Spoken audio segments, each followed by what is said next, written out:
복을 내리소서 할지니라. 아멘. 자, 우리 옆에 분들과 인사하기 원합니다. 오늘 정말 잘 오셨습니다. 자, 은혜 받기 원합니다. 예, 감사합니다. 오늘도 하나님께서 허락하시는 은혜를 사모하면서 각자의 처소에서 예배를 드리시는 여러분들의 심령 가운데 큰 은혜가 함께 하시게 되시기를 주님의 이름으로 축복합니다. 자, 오늘 우리가 읽은 이 본문을 보면, 자, 하나님께서 이스라엘 백성들에게 크게 두 가지의 명령을 내리고 계십니다. 자, 먼저 1절부터 11절을 보면 이른바 첫 열매에 대한 규례가 담겨져 있는데요. 자, 이스라엘 백성들은 해마다 첫 번째 수확물을 얻게 되면 하나님 앞에 아주 특별한 예배를 드려야 한다라고 되어져 있는데요. 자, 그 과정을 요약해 보자면 이렇습니다. 자, 일단 수확물을 얻게 된 사람이 바로 그 첫 열매를 제사장에게 가지고 가게 되는데요.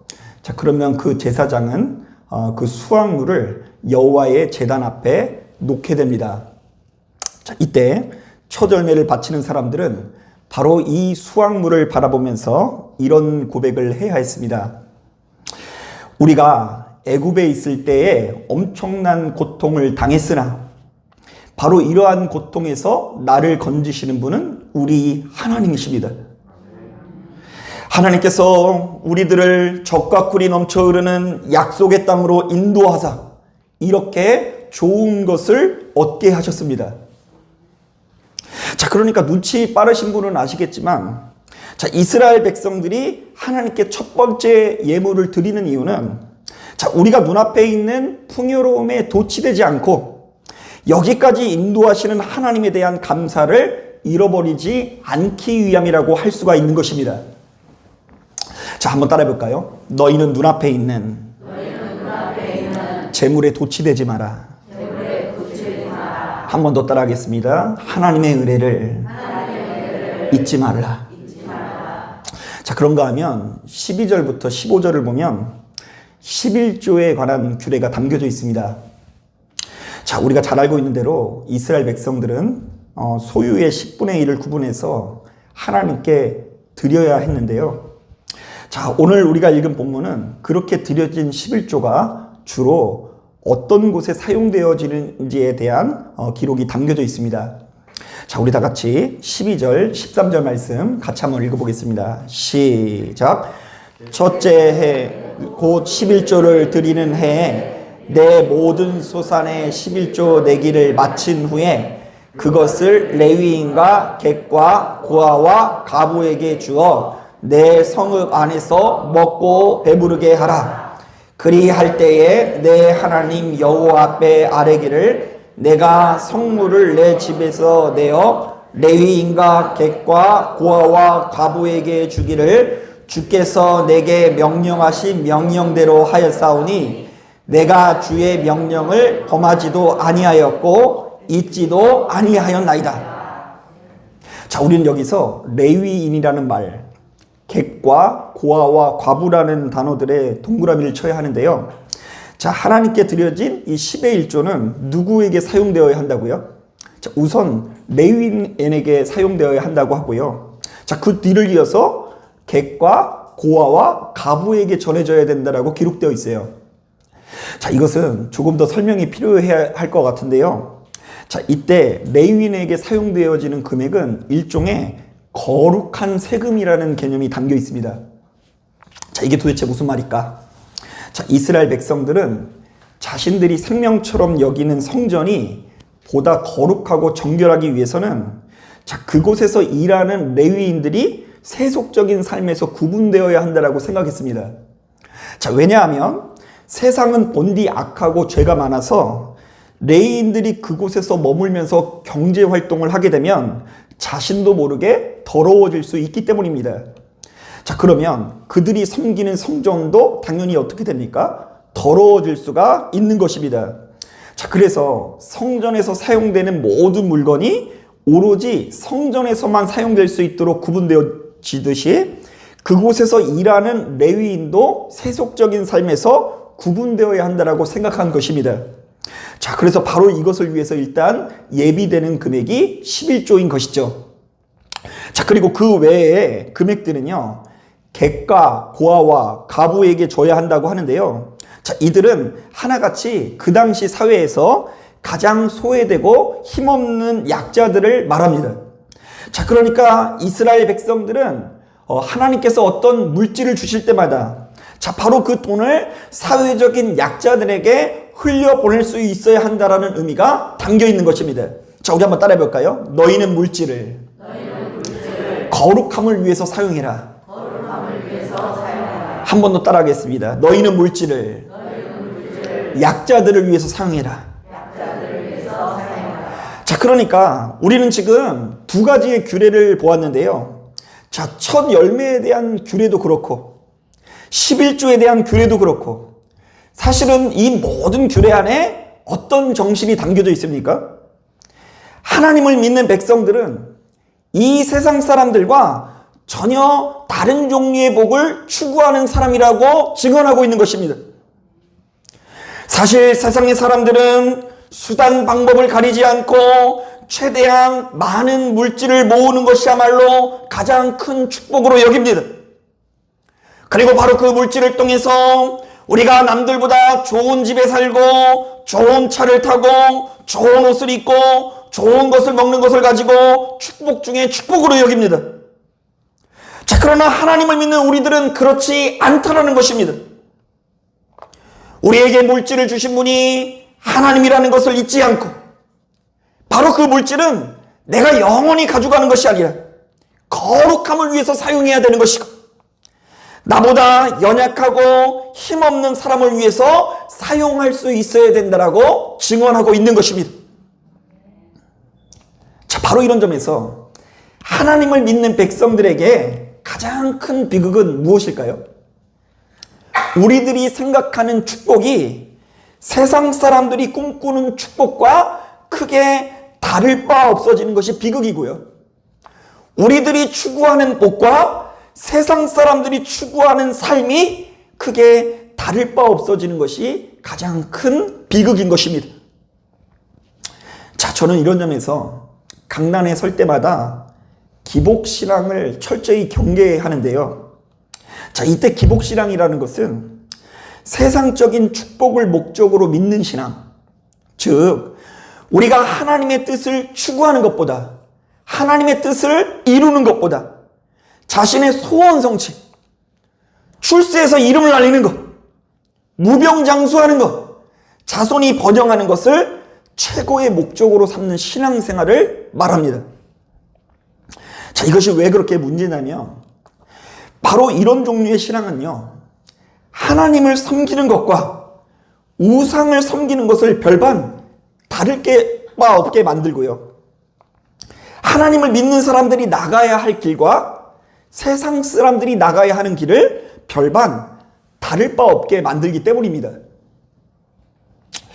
제가 과거에 정읍에서 목회할 때 보니까 해마다 이맘때가 되면 진짜 내장산에 어마어마한 사람들이 이제 모이게 됩니다.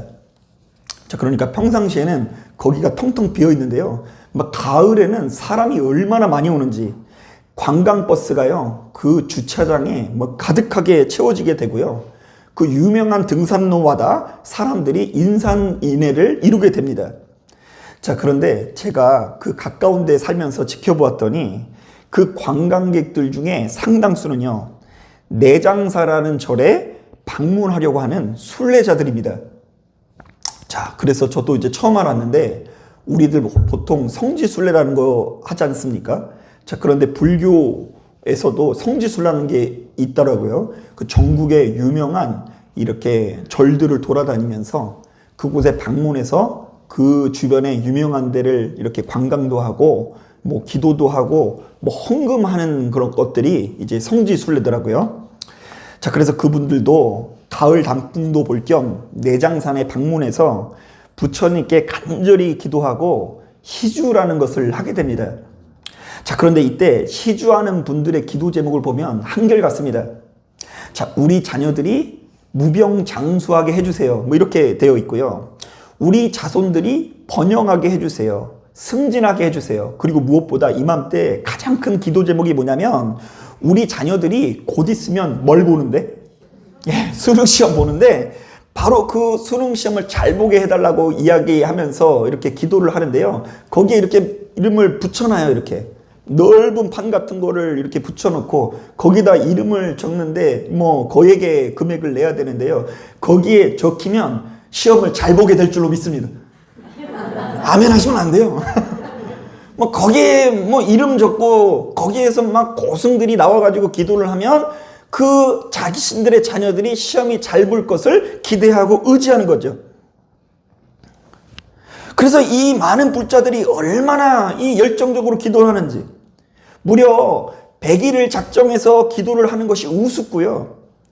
한 번 앉은 자리에서 1000배의 절을 하면서 자신의 소원이 성취되기를 바랍니다. 1000배를 하면은 자녀를 얻을 것이요, 10,000배를 하면 아들을 얻을 것이다. 뭐 이런 종류의 속담이 있을 정도로 뭐 어마어마한 열정을 발휘합니다. 뭐 뿐만 아닙니다. 점집들은요, 지금부터 연말에 이르기까지 그야말로 대목 시즌을 맞이하게 되는데요. 자, 이맘때가 되면요, 수능 시험을 잘 보게 해준다라는 용한 부적이 무려 10,000,000원에 팔리게 된다고 합니다. 뭐 얼마나 돈이 많으신지 놀라시지도 않아요.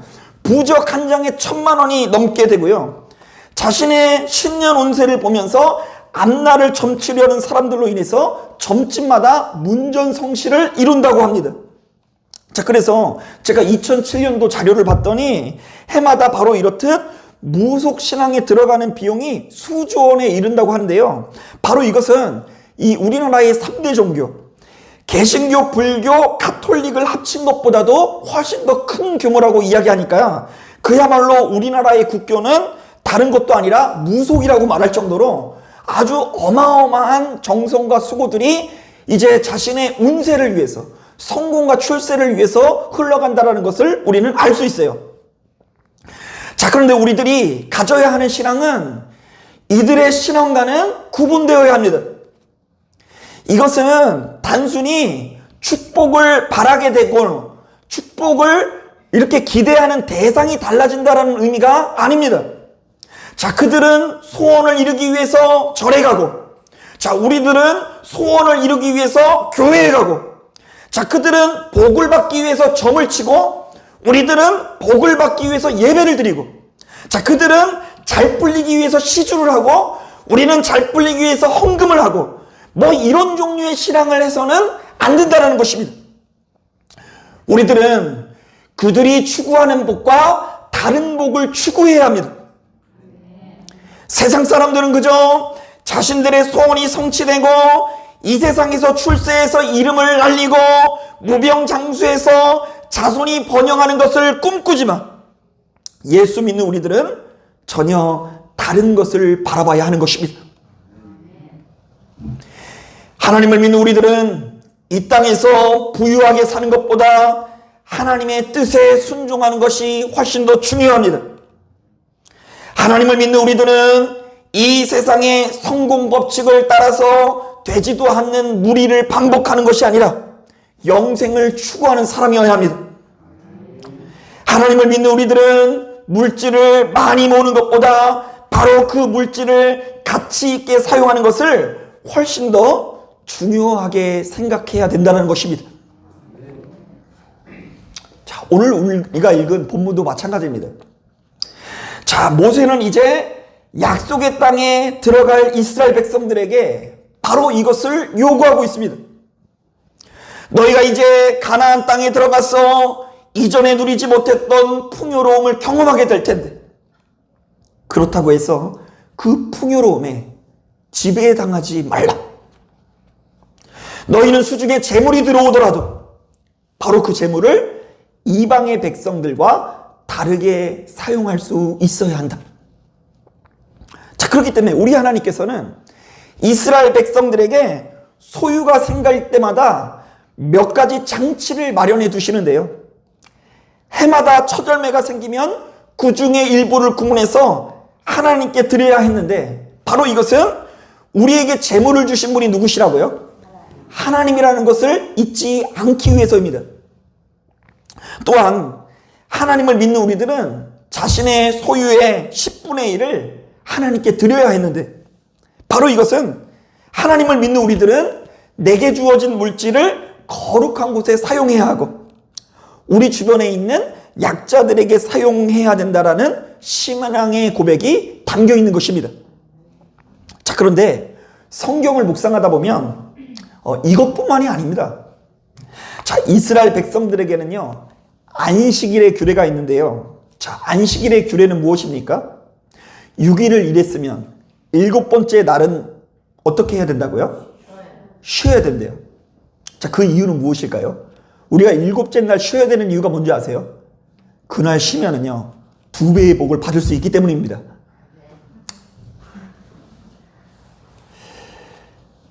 자, 그런데요, 하나님께서 안식일의 규례를 지켰을 때 2배로 채워주신다라는 믿음을 가지고 있지만, 사실은 사람이 7일을 장사하면요, 6일 장사하는 것보다 훨씬 더 많이 벌 수밖에 없죠. 자, 그런데 우리가 7째 날을 그렇게 손해를 보면서도 쉬려고 하는 이유는 그것에 담긴 하나님의 뜻을 이루기 위함입니다. 자, 출애굽기 23장 12절을 보면 바로 그것을 이렇게 설명합니다. 너는 엿새 동안에 내 일을 하고 7째 날에는 쉬라. 내 소와 나귀가 쉴 것이며 내 여종의 자식과 나그네가 숨을 돌리리라. 한번 따라해 볼까요? 너희가 숨을 돌리리라. 이거 뭐예요? 우리가 쉬지 않고 거부가 되는 것보다 일주일에 한 번쯤에 뭐 좀 돌리며 살아야 된다고요? 숨 좀 돌리며 사는 것이 훨씬 더 나은 삶이라는 가르침입니다. 또한 이스라엘 백성들은 해마다 유월절을 지키는데요, 바로 이 기간 동안 쓴나물과 무교병을 먹습니다. 맛없는 식사를 일부러 하면서 자신들을 여기까지 인도하신 하나님의 은혜를 잊지 않기 위해서 씨름합니다. 자, 그러다가 미리 추수가 이루어질 때에는 77절이라고 해서요, 모세가 전해준 십계명을 밤새 공부하면서 그것을 공부하는 절기를 보내고요, 모든 수확물이 완성될 때쯤에는 초막절이라는 절기를 지키는데요. 자, 40여 년 동안 광야 생활 동안 지켜주신 하나님께 감사하면서 일주일 동안 온 가족이 천막에서 보내야 된다라고 이야기합니다. 자, 그러니까 하나님께서는 율법이라는 것을 통해서 이스라엘 백성들에게 사실은 전혀 다른 종류의 삶을 요구하시는데요. 자, 그것은 눈에 보이는 재물이 아니라 눈에 보이지 않는 하나님의 뜻을 추구하는 삶입니다. 자, 그런데 하나님을 믿는 우리들이 바로 이 같은 핵심 진리를 잃어버리고 그저 기복에 치우친 삶을 살게 된다면 우리의 삶은 결단코 건강해질 수가 없습니다. 우리도 모르는 사이에 영생의 능력을 잃어버리고 크게 잘못된 길로 갈 수밖에 없는 것입니다. 자, 저는 이 시간을 통해서 바로 그러한 기복신앙의 부작용을 크게 3가지로 설명하고 싶은데요. 자, 먼저 첫 번째로, 자, 기복신앙은 오래된 문제를 단번에 해결하고 싶어하는 욕심이 들어가게 합니다. 한번 따라해 볼까요? 기복신앙은 오래된 문제를 단번에 해결하고 싶은 욕심이 들어가게 한다. 여러분, 때때로 우리의 인생에 어떤 문제가 생겼을 때, 자, 그 문제가 누적된 시간이 10년이라면, 자, 그것이 회복되는 데 걸리는 시간도 충분히 필요할 때가 많이 있습니다. 자, 예를 들면요, 우리 안에 건강을 잃어버리게 만든 잘못된 습관이 10년째 누적되어 있다면, 자, 그 건강을 완전히 회복되기 위해서는 꽤 오랫동안 우리가 바른 습관으로 교정해야 합니다. 또한 내 안에 50년 동안 다른 누군가에게 상처를 주는 나쁜 습성이 있다고 한다면요, 자, 바로 이것을 이기기 위해서 정말 오랫동안 뼈를 깎는 노력을 해야 하는 것입니다. 그러니까 내가 막 기도한다고 해가지고 갑자기 막 관계가 좋아지는 게 아니에요. 우리가 내가 기도하는 가운데 죄인인 것을 깨닫고 내가 죄인인지를 알았으면 나의 언행심사가 어떤 문제가 있는지를 하나님의 말씀과 비추어서 끊임없이 뼈를 깎는 노력 끝에 변화되는 것입니다. 자, 그런데 우리들은 너무나 가볍고 어리석어서 문제가 누적된 기간만큼 회복의 시간을 인내하지 못합니다. 자, 금세 포기해버리거나 그때쯤 편법을 쓰고 싶어지는데요. 가짜 신앙, 가짜 치유, 무당과 같은 돌팔이는 바로 그 지점에서 기복의 신앙의 탈을 쓰고 우리들을 유혹하게 됩니다. 당신의 문제나 당신의 병이 10년째 누적되어 온 것이지만 나만 믿으면 내 말대로만 하면 단번에 그 문제를 해결될 수 있다라고 속이게 됩니다. 하지만 우리 안에 있는 죄와 허물은 바로 이러한 주술로 단번에 해결되는 것이 아닙니다. 여호와의 돈을 붙잡고 일평생 씨름하면서 그것을 이기고자 끝없이 노력해야 될 줄로 믿습니다. 자, 두 번째로 이 기복신앙은 기도 응답 여부에 따라서 하나님의 사랑이 크게 흔들리게 되는 아주 미숙한 신앙 행태를 가지게 됩니다.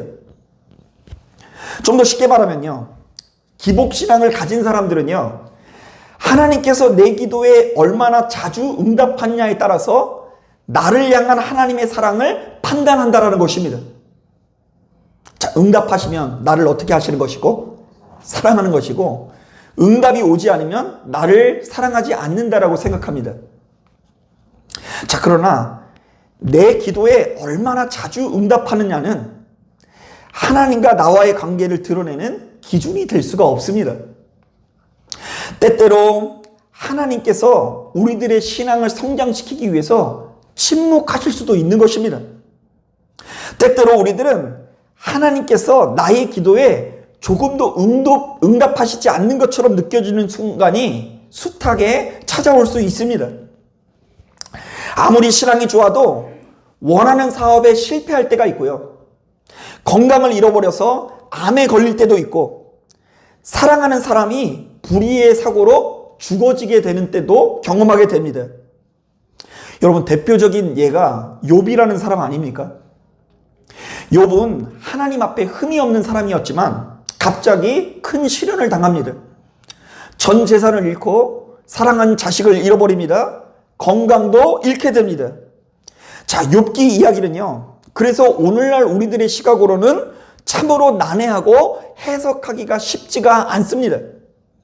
자, 그러나 욥을 통해 한 가지 확실하게 알 수 있는 것은 축복받는 삶의 인과관계가 그렇게 단순하지만은 않다라는 것입니다.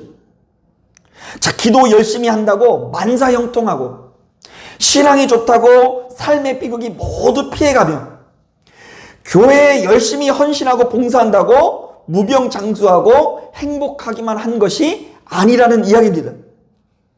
그러므로 우리들은 내가 잘나가고 형통하다고 해서 주변 사람들에게 우쭐댈 필요가 전혀 없습니다.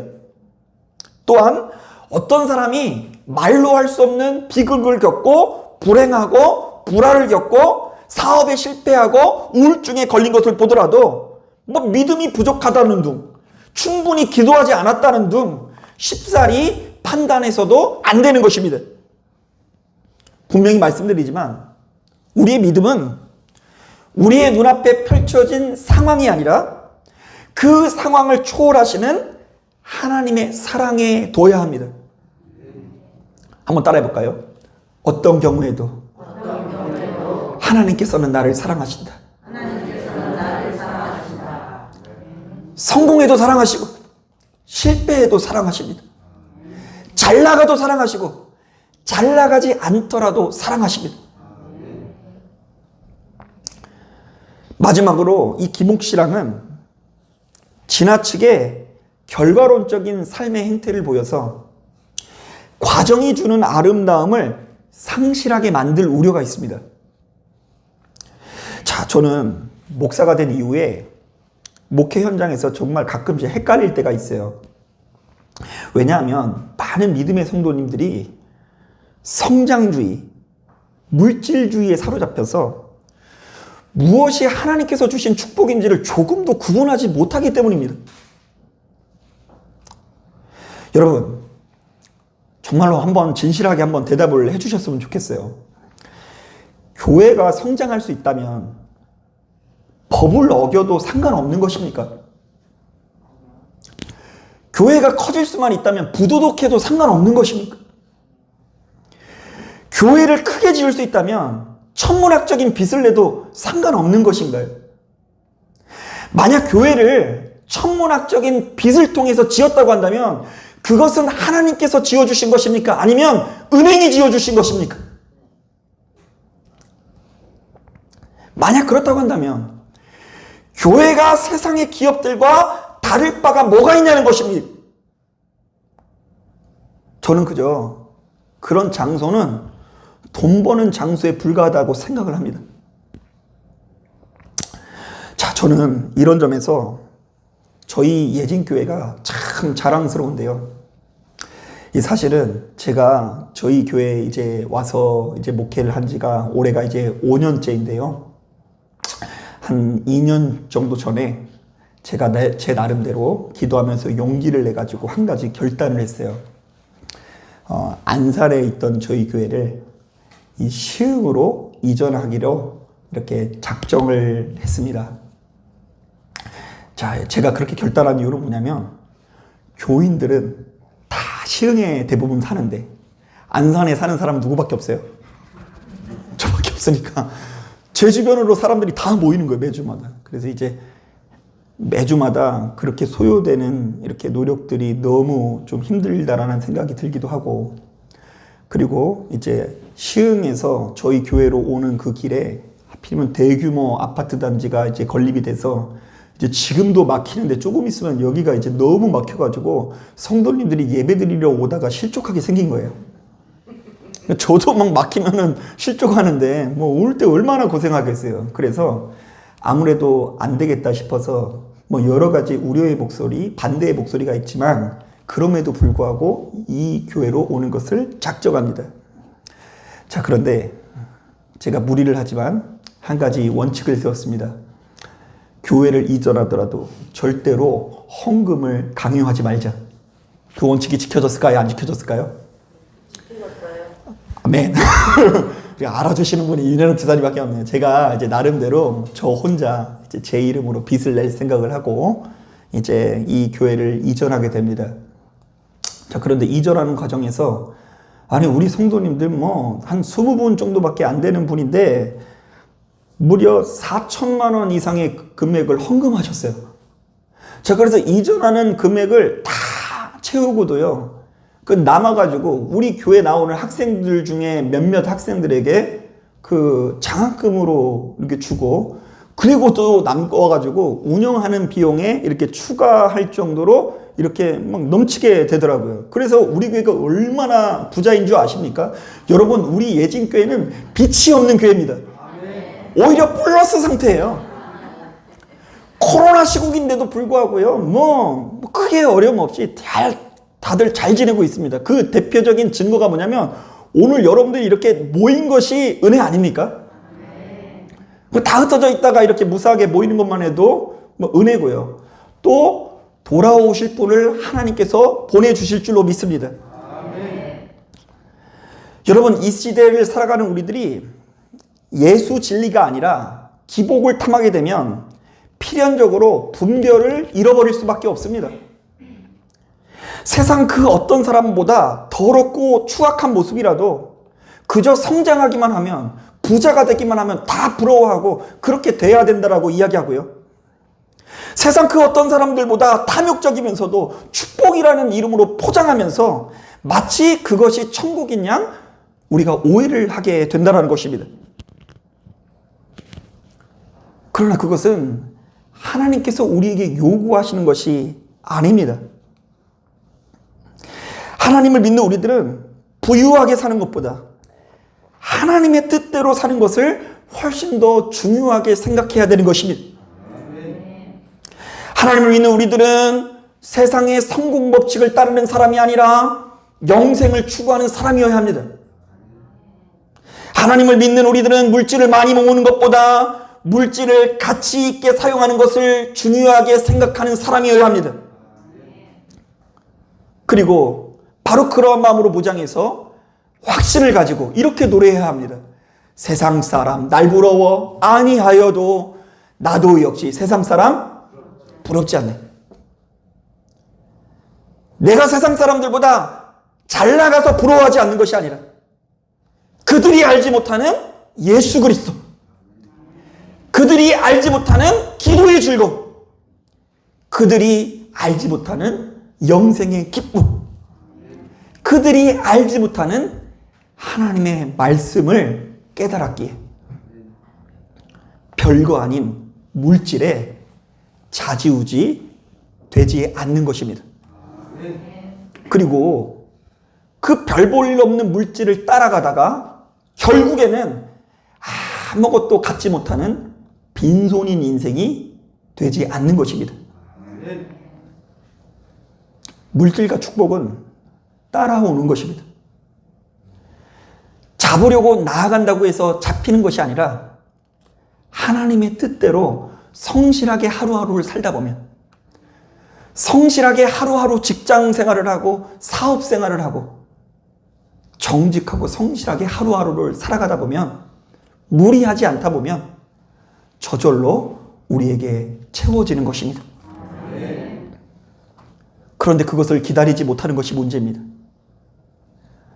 자꾸만 만족하지 못하고 더 큰 것을 바라는 것이 문제입니다. 하나님께서 주시지 않은 것이 문제가 아니라 주셔도 만족하지 않는 것이 문제입니다. 그러므로 제가 늘상 이야기하지만 바로 이 같은 신앙은 우리에게 필수입니다. 세상 사람 날 부러워 아니하여도 나도 역시 세상 사람 부럽지 않네. 부러우면 따라가게 돼 있어요. 부러우면 이기는 게 아니라 지는 것입니다. 세상 사람들이 나를 부럽게 해야 합니다. 너는 도대체 뭐가 있길래? 너는 도대체 무슨 일이 있길래 그렇게 기쁨과 행복 가운데 거하냐는 물음들이 여러분 주변에서 나타나야 될 줄로 믿습니다. 자, 마지막으로 26장 16절부터 19절 말씀을 읽으면서 말씀을 마무리하려고 합니다.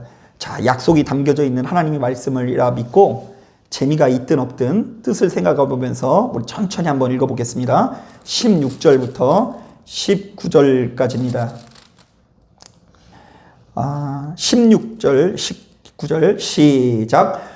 오늘 내 하나님 여호와께서 이 규례와 법도를 행하라고 내게 명령하시나니 그런즉 너는 마음을 다하고 뜻을 다하여 지켜 행하라. 내가 오늘 여호와를 내 하나님으로 인정하고 또 그 도를 행하고 그의 규례와 명령과 법도를 지키며 그의 소리를 들으라.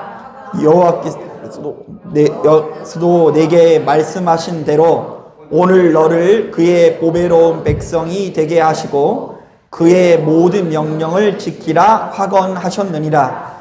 그런즉 여호와께서 너를 그 지으신 모든 민족 위에 뛰어나게 하사 찬송과 명예와 영광을 삼으시고 그가 말씀하신 대로 너를 내 하나님 여호와의 성민이 되게 하시리라. 아멘. 이게 무슨 얘기예요? 세상 사람들이 추구하는 그 복이 아니라 하나님의 뜻을 따르고자 끝없이 노력하면 하나님께서 그런 우리들을 반드시 빛나게 하신다, 안 하신다? 네, 빛나게 하신다. 그러니까 여러분 믿으세요. 물질이 아니라 하나님의 높으신 뜻이어야 합니다. 하나님의 높으신 뜻으로 여러분들의 인생을 채워나가시게 되시기를 주님의 이름으로 축복합니다. 자, 기도하겠습니다. 사랑이 많으시고 능력